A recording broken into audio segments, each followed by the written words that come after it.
आप कभी खुद को देखिएगा, मुराद साहब की झलक नजर आएगी आपको।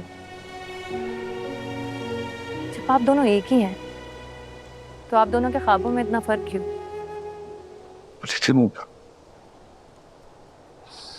अकेले कैसे करूँगा मैं? आपको किसने कहा आप अकेले? आप एक दफा कोशिश तो करें।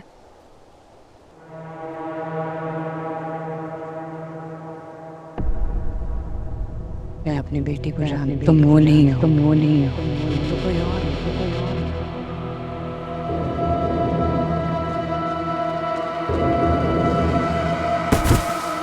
तेरा इश्क जो तारी हुआ। मैं आपकी कैफियत समझ सकती हूँ, लेकिन शुक्रिया तो मेरा भी बनता है आपको। मेरी मेहंदी वाली रात अगर मुराद साहब और आप उन लोगों को नहीं रोकते तो शायद मेरी जिंदगी कुछ और ही होती आज। जान तो उन्होंने ही बचाई है मेरी, मैंने तो बस छोटी सी कोशिश की है। शहराम साहब, वो आपसे एक इजाजत मांगनी थी मुझे। जी जी कहिए। बातें तो बहुत हैं और शिकायतें भी, लेकिन अभी मैं जिस मकसद से आई हूँ आपसे वही बात करूंगी। वो आपके स्कूल का पता चला था मुझे, मैं वहाँ गई भी थी। मेरी ख्वाहिश है अगर मैं वहाँ पर बच्चों को पढ़ा सकूं तो। बिल्डिंग अभी पूरी बनी नहीं है मगर स्कूल अभी तैयार नहीं हुआ तो वाकई कुछ भी नहीं पता इस बारे में,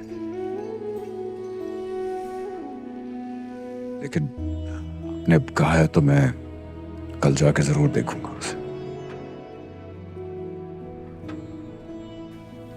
तो मैं वहाँ बच्चों को पढ़ा सकती हूँ या नहीं?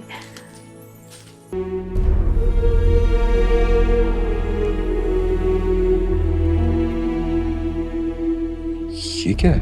ये जायदाद का वो हिस्सा है जो तुम्हारे नाम था, लेकिन वसीयत में इसका जिक्र नहीं है और इसकी जरूरत भी नहीं थी। इसे संभाल कर रखो और किसी को इसके बारे में मत बताना। लेकिन क्यों? वक्त आने पर सब बता दूंगा। अभी जो मैंने कहा है सिर्फ वो मान लो, संभाल कर रखना इसे। जी। खुश रहो बेटा, अल्लाह तुम्हें सलामत रखे। कभी कभी बाहर निकल जाया करो यार, लोग तुमसे मिलना चाहते हैं। अब मैं चलूं?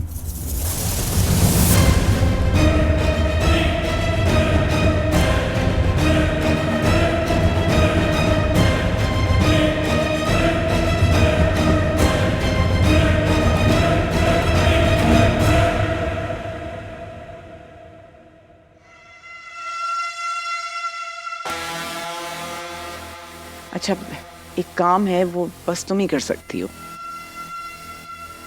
शहबाज भाई ने ब्रीफ केस दिया है शहराम को, उसने कमरे में रखा है।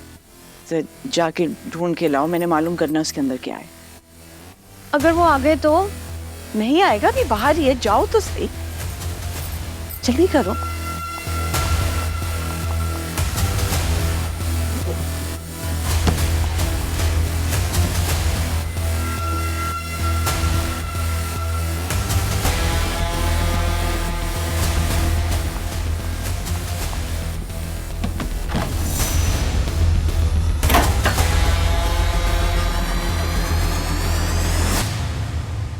अरे शहराम, कैसे हैं आप?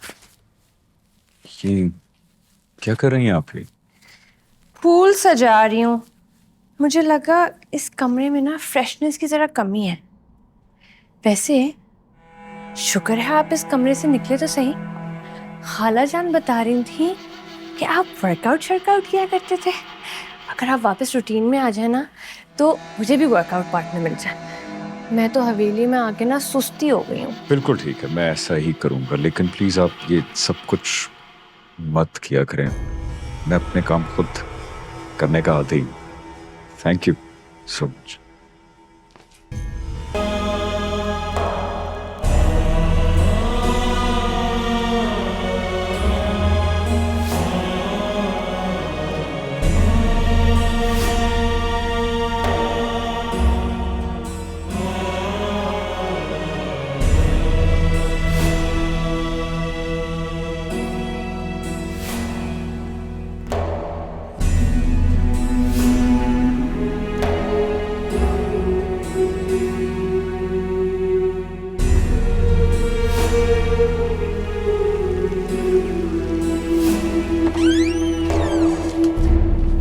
शहराम,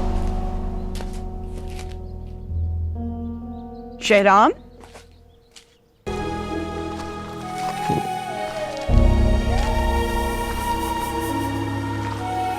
स्कूल बनाना आपका सबसे बड़ा ख्वाब था ना?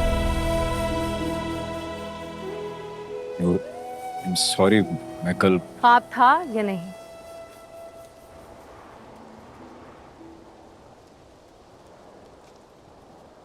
से ज्यादा अब्बू जान का ख्वाब था। तो फिर ऐसा क्या हो गया? क्यों आपने इस ख्वाब को अधूरा छोड़ दिया है? जरूरी नहीं कि हर ख्वाब पूरा हो।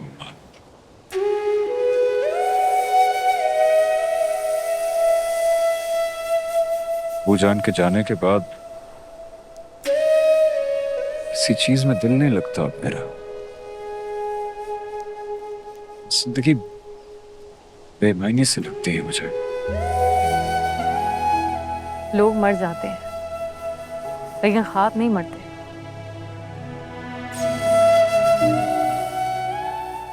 आपको शायद लग रहा होगा कि मेरे माँ बाप जिंदा हैं, इसलिए मेरे लिए बात कहना आसान है।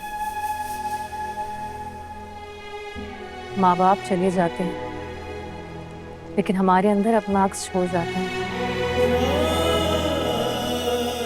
हमारी किसी चाल में, हमारी किसी बात में, हमारी किसी आदत में या हमारी हंसी में चले जाने वाले का अक्स नजर आता है।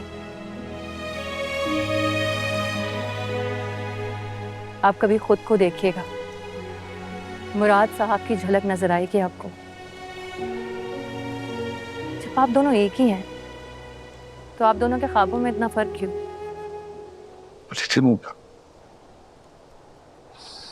अकेले कैसे करूँगा मैं? आपको किसने कहा आप अकेले? आप एक दफा कोशिश तो करें।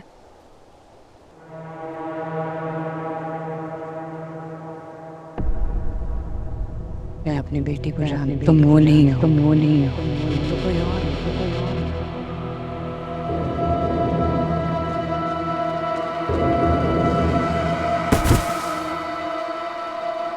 तुम वो नहीं हो, तुम वो नहीं हो, तुम तो कोई और हो, तो कोई और हो, तो कोई और हो।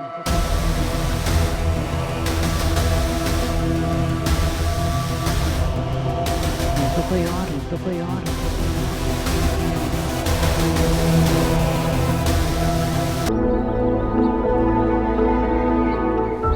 फिर कहानी ने एक नया मोड़ लिया।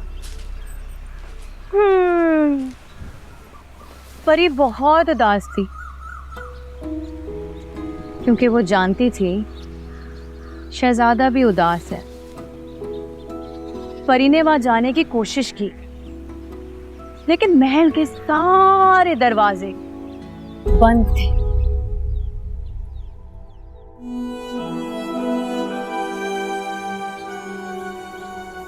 आगे क्या हुआ था मिस?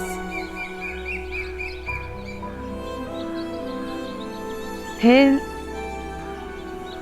बाकी की कहानी कल सुनाऊंगी। अभी तुम लोग बैग उठाओ, चलो भाई, छुट्टी टाइम।